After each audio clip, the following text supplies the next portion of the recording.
to be launching a tasty pastry. It's a low-carb Pop-Tart. It's got 3 to 4 grams of net carbs, and we love this show. This is our best place to be in LA.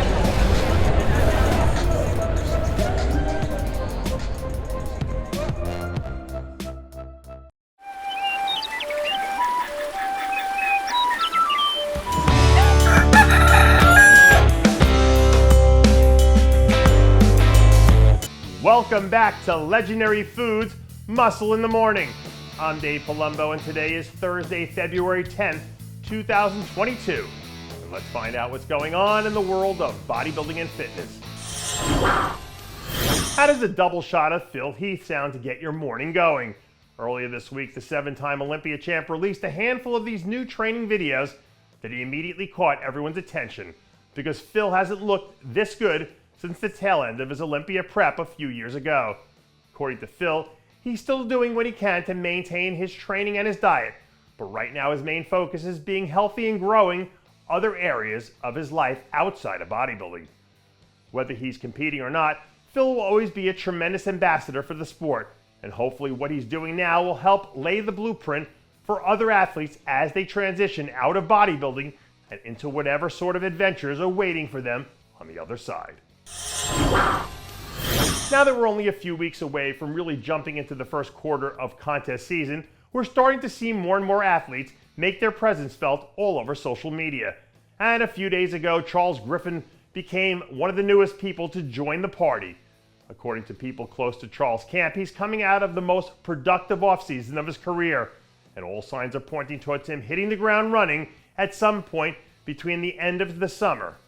2021 was a relatively quiet year for Charles in terms of how many times we saw him on stage, but the one time we did see him at the Tampa, he looked incredible. So if he brings an improved version of that back again this year, it's hard to imagine a scenario where he doesn't end up back on the Olympia stage. If you watch this show, then you know how important we think it is to surround yourself with great people.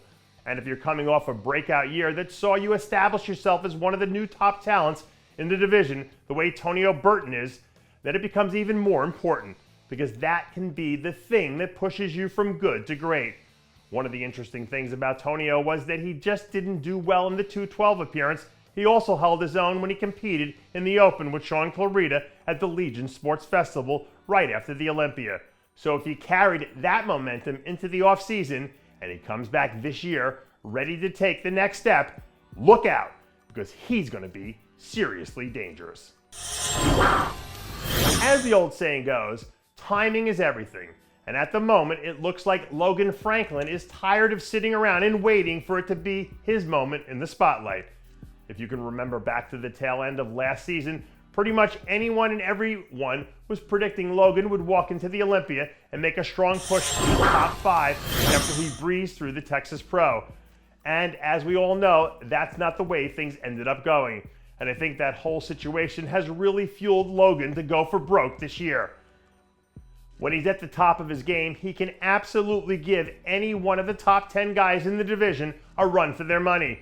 And given how fluid things have been in classic physique lately, someone like Logan is the perfect candidate to come in and capitalize on these opportunities. And that does it for yet another edition of Muscle in the Morning. I'm Dave Palumbo, reminding you to always be true to your passions, and make sure to follow us on Facebook, Twitter, and Instagram.